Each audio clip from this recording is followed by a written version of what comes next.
Retour au foyer Galmo à Cayenne. La pétition signée vendredi par une vingtaine de résidents n'aura pas attendu trop longtemps pour faire mouche. Surprise, ce matin, le maire de Cayenne, Marie-Laure Finera-Hort, s'est invité au petit déjeuner, une visite improvisée qui n'était pas du goût de tous. On avertit les gens.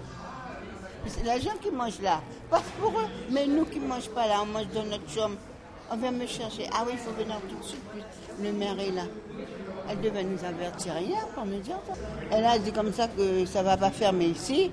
Elle va nous garder et notre loyer ne va pas augmenter. Qu'elle va garder tous les personnels.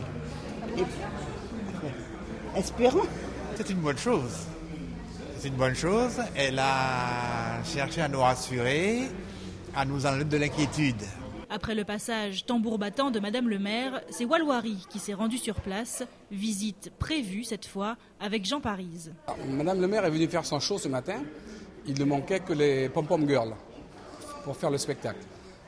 Walwari est dans une démarche beaucoup plus démocratique et digne, vient à rencontre réelle des personnes âgées et manifeste son désaccord avec les décisions prises.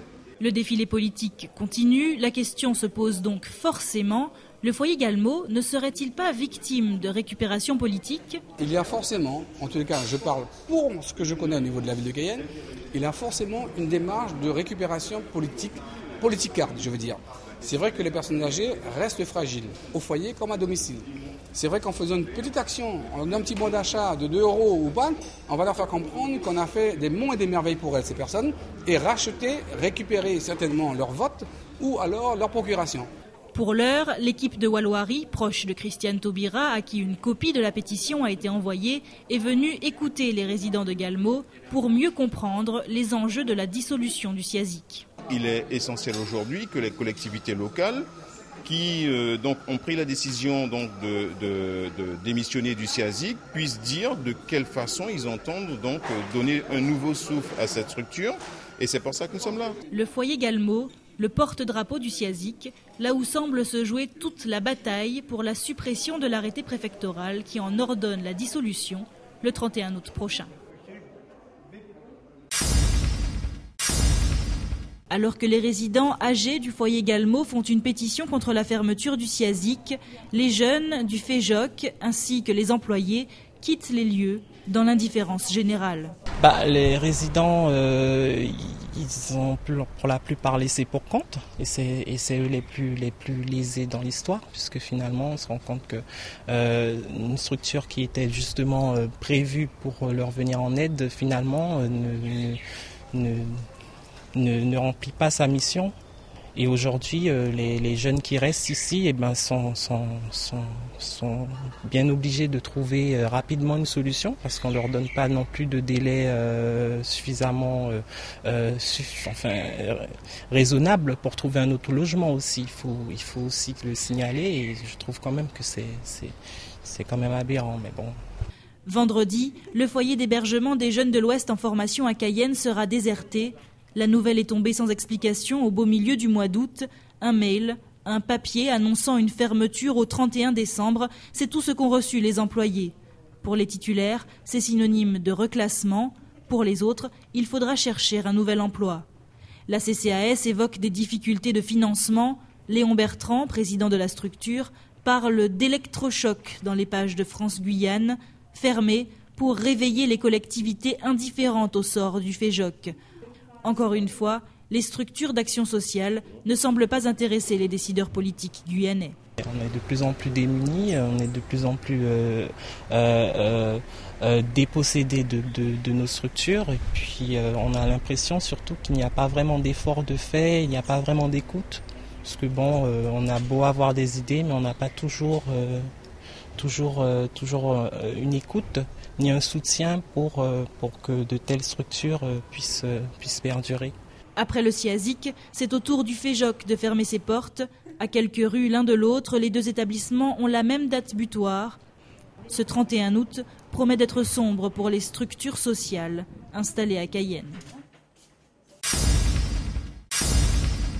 Il y a longtemps que la France attendait cela, et plus encore, il y a longtemps que la Guyane avait besoin de cela. La série de concertations sur la refonte de l'éducation nationale a débuté cet après-midi au rectorat. Élus, professeurs, directeurs, tous sont venus débattre sur l'école de demain. On nous demande de faire remonter les suggestions, non pas de l'éducation, non pas de rectorat, mais les suggestions de la Guyane vers le ministère avant la fin septembre. Donc c'était notre volonté ici de dire, puisque le rectorat fonctionnait encore un peu cet été, que le recteur était présent en Guyane cet été, eh bien on a essayé de mettre en place les choses le plus rapidement possible pour être certain que la Guyane participe le mieux possible à cette concertation sur la refondation de l'école républicaine. Les spécificités guyanaises sont au cœur du débat. Langage, cultures diverses font la richesse de la région, mais compliquent l'application des règles nationales en matière d'éducation. Nous savons très bien que les maîtres ne sont pas forcément formés par rapport à cette réalité que nous connaissons tous, à savoir donc le multilingue, la question donc de la multiculturalité donc de la Guyane, et enfin l'autre aspect, c'est la question du rythme scolaire. On ne peut pas avoir le même rythme scolaire en métropole par rapport à la Guyane, sur le littoral par rapport donc à l'intérieur donc du territoire. Donc oui, je crois qu'il y a un système à créer, il y a un système à inventer, dans la mesure où aujourd'hui les résultats ne sont pas au rendez-vous. De nombreux espoirs reposent sur cette concertation dont la Guyane est l'un des premiers acteurs. Alors on ne sait si la concertation nationale va aboutir. Vous savez, il y a des contraintes qui ne dépendent pas de nous. Mais en tout cas, je pense qu'on nous a donné l'opportunité de faire des propositions concrètes pour répondre aux besoins du territoire. Donc je pense que nous devons jouer le jeu et travailler, se mettre au travail pour pouvoir proposer des choses pour faire évoluer l'école en Guyane. Faire évoluer l'école, un grand chantier dont la préparation se jouera aussi à Saint-Laurent, vendredi 31 août.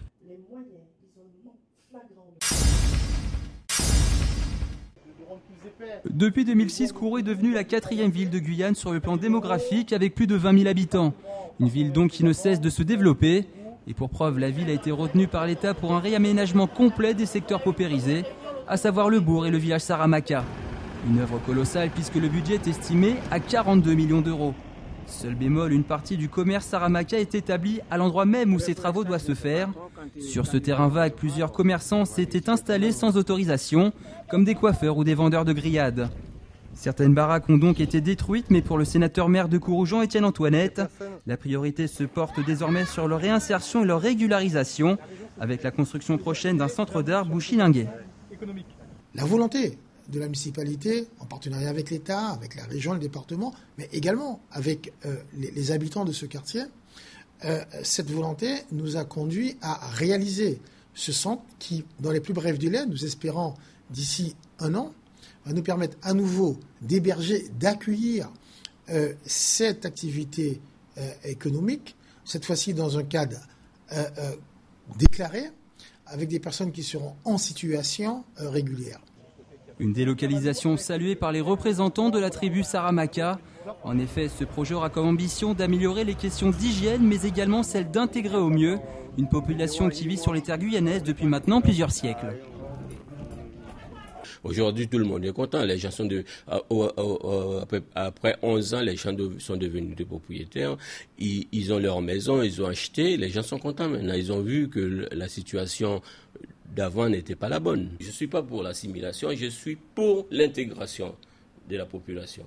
Et l'intégration de la population passe par là aussi. Les commerces, c'est une bonne chose, mais on doit être en règle, on doit faire les choses dans les bonnes normes. Le centre d'art bouchilingué devrait être livré durant la fin de l'été 2013. Les premières pierres ont d'ailleurs été posées il y a quelques semaines en présence du sénateur-maire et de plusieurs élus. D'ici là, les commerçants sont déplacés un peu plus loin avant d'entamer une nouvelle histoire avec la ville de Kourou.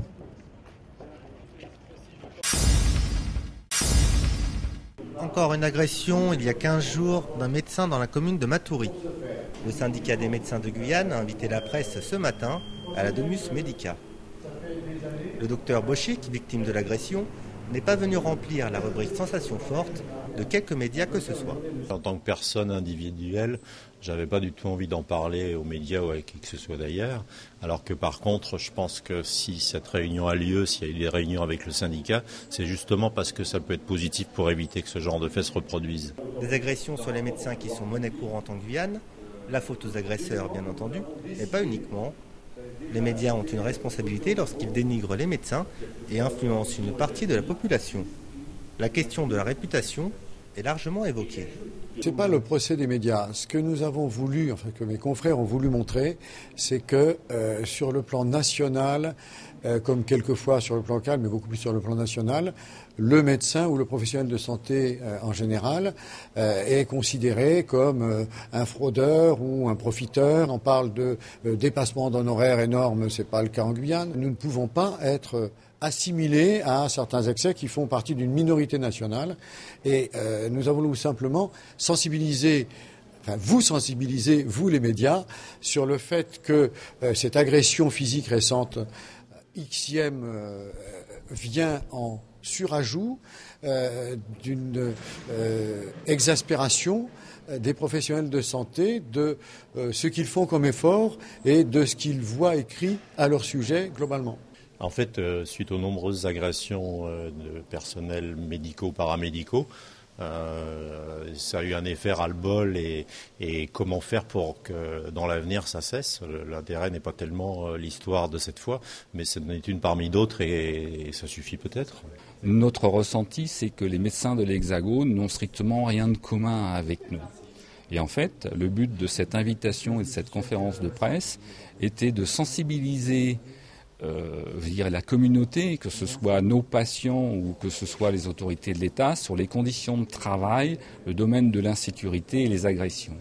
Nous allons en délégation aller voir le préfet et le procureur si nous le pouvons.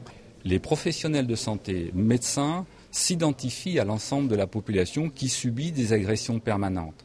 La difficulté, c'est que les médecins sont quand même pas très nombreux dans notre région et en plus des conditions de travail qui sont techniquement compliquées, ces agressions ou ce sentiment d'insécurité permanente devient de plus en plus dur à supporter et voire pourrait conduire certains d'entre nous soit à arrêter plus tôt ou pourrait aussi conduire ceux qui pourraient s'installer dans notre région à ne pas venir.